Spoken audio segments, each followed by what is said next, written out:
The Calreth refugee ship drifted through the asteroid field like a dying ember, its hull scarred by plasma burns and meteor impacts.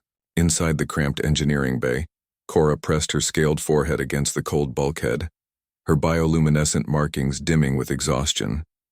The dragon-like alien's wings folded tight against her back, a instinctive response to confined spaces that her people had never evolved to inhabit. Reactors. At 15%, she whispered to no one in particular.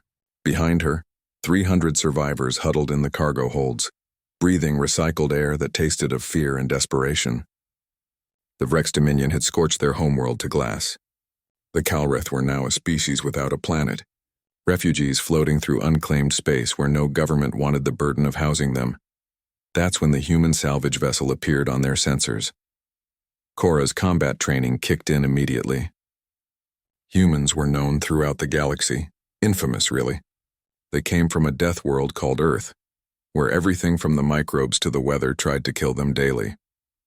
They were crazy enough to strap themselves to controlled explosions just to reach space. They fought wars over abstract concepts and refused to surrender even when logic demanded it.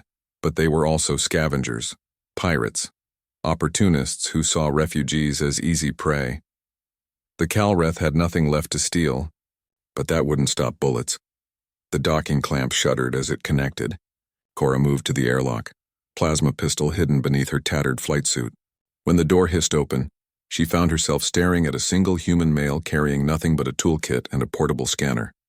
Adam Chen, freelance mechanic, he said casually as if boarding a dying refugee ship was routine.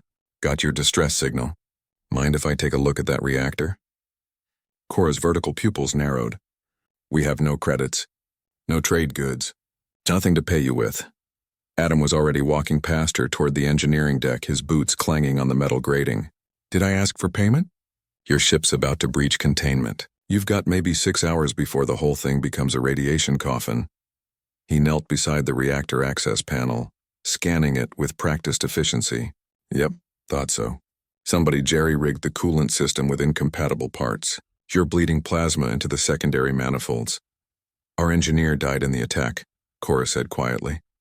Adam glanced back at her, and for the first time, she saw something in his eyes that confused her threat assessment instincts. It wasn't pity.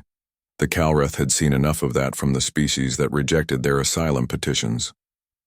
It was anger. Cold-focused anger directed at something far away. The Vrex? He asked.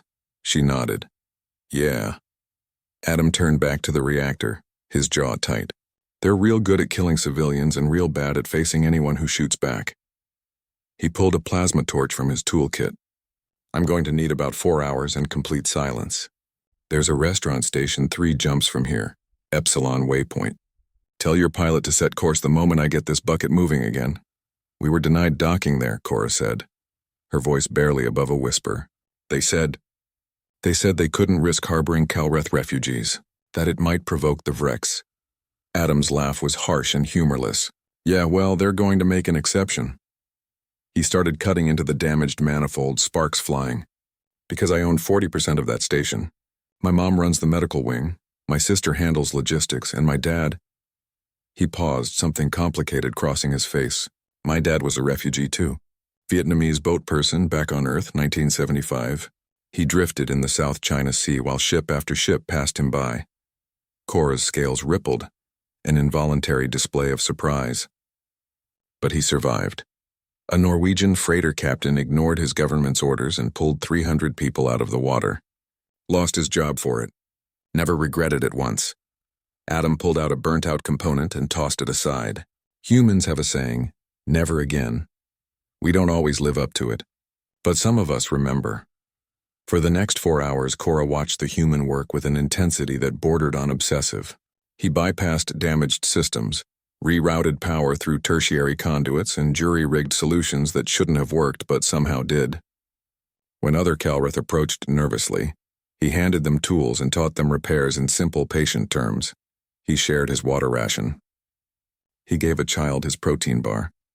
He sang old Earth songs while working, something about a rolling stone and gathering no moss that made no sense but somehow steadied everyone's nerves. When the reactor hummed back to 70% capacity, the entire ship felt it. Lights brightened. Air recyclers kicked into higher gear. Hope, that dangerous and fragile thing, flickered back to life. Adam sealed the final panel and stood, wiping grease on his coveralls. That'll get you to Epsilon. From there, he pulled out a data chip.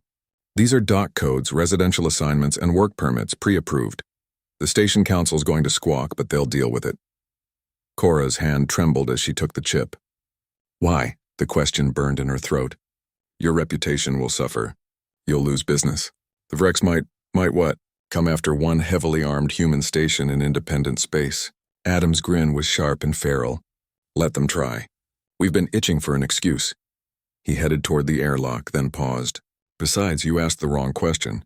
What's the right question? Not why. The question is why not? Adam looked back at her, and Cora finally understood what made humans so terrifying and so necessary in the galaxy's darker corners.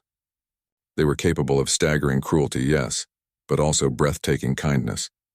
They contained multitudes, contradictions that couldn't be calculated or predicted.